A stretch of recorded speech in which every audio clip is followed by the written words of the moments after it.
और जम्मू कश्मीर में अलगाववादी नेता मसरत आलम ने जेल से छूटते ही विवादित बयान दिया है।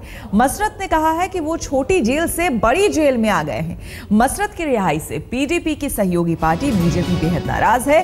पार्टी का आरोप है कि जम्मू कश्मीर के मुख्यमंत्री मुफ्ती मोहम्मद सईद ने उन्हें भरोसे में नहीं लिया।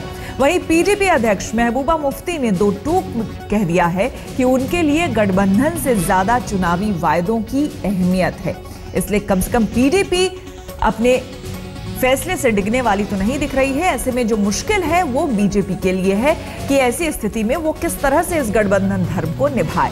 फिलहाल वहां पर हाई प्रोफाइल बैठक चल रही है, देखना होगा, इंतजार करना होगा कि इस बैठक में क्या कुछ निकल कर आता है। और इस बीच आपको बताते हैं, जम्मू कश्मीर के पूर्व मुख्यमंत्री उमर अब्दुल्ला ने भी मसरत आलम की रिहाई पर हैरानी जताई है। उमर अब्दुल्ला ने ट्वीट कर कहा है कि मसरत को 2010 में घाटी में हिंसा फैलाने के आरोप में गिरफ्तार किया गया था। और श्रीनगर से हमारे संवाददाता अशरफ वानी हमारे साथ जुड़ गए हैं। अशरफ, इस वक्त वहां पर क्या कुछ चल रहा है? स्थिति बेहद खराब है बीजेपी के लिए, लेकिन आपके पास क्या कुछ जानकारी? श्वेता, दरअसल ये तो माना जा रहा था कि मसरत आलम को छोड़ देगी मुफ्ती मोहम्मद सईद की पीडीपी सरकार, और वैसा हुआ ही है। अब इंतज़ार है बाकी जो लोग हैं, खासतौर से जो कट्टरपंथी अलगाववादी नेता हैं और कुछ अभी भी जेलों में हैं, तो माना जा रहा है कि शायद अगर मुफ्ती सरकार की तरफ से ये पहल है तो शायद उनको भी छोड़ दिया जाएगा।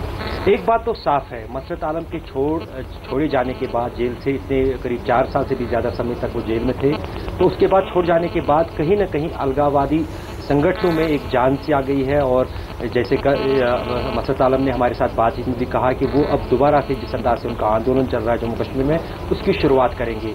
तो दूसरा नंबर जो अब जम्मू कश्मीर में है वो डॉक्टर कासिम का है। वो भी करीब 10 साल से जो श्रीनगर के सेंट्रल जेल में बंद हैं।